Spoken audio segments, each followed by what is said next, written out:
Welcome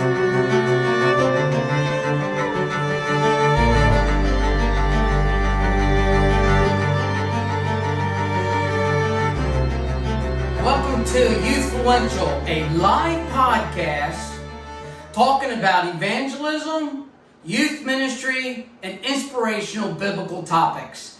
Thank you for joining us with our Youthfluential podcast today. We're super excited about our topic today, finding new friends.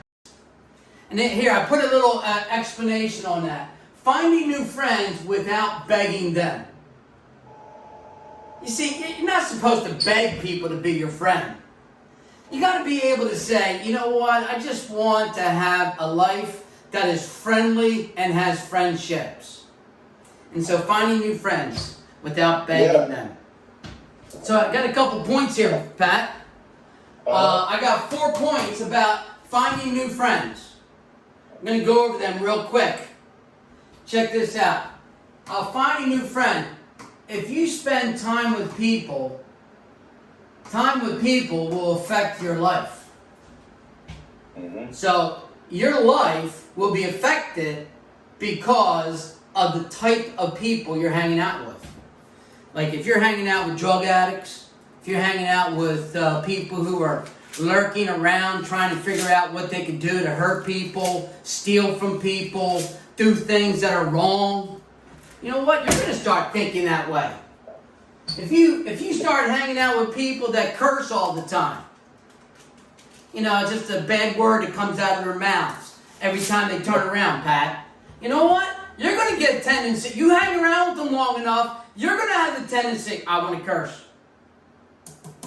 Here, I want to share with you a Bible verse. This is an interesting Bible verse. You ready? Check this out, Pat. Luke chapter 7, verse 34. It's right here.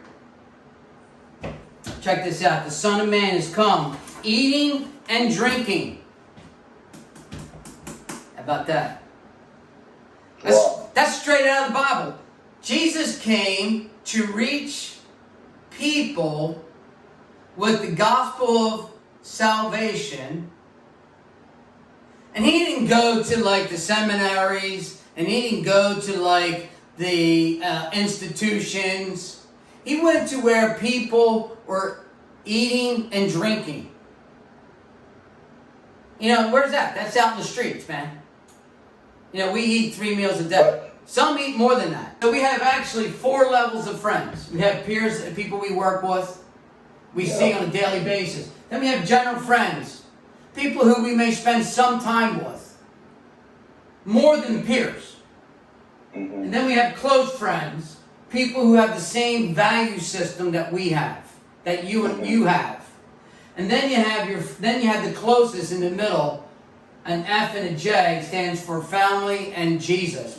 Jesus is in the center of the cores of our values. Does that make sense to you? And to those that are listening to our podcast, in the core values of our friends is Christ. And in the core values of who we love and as our friends is our family. Yep. And if somebody doesn't like somebody in our family, that crosses our core values. If somebody doesn't like Jesus, that crosses our core values. And that type of person who doesn't like our core values, they may be a general friend or a peer. But to get that close friends, you got to have the value system of Jesus first.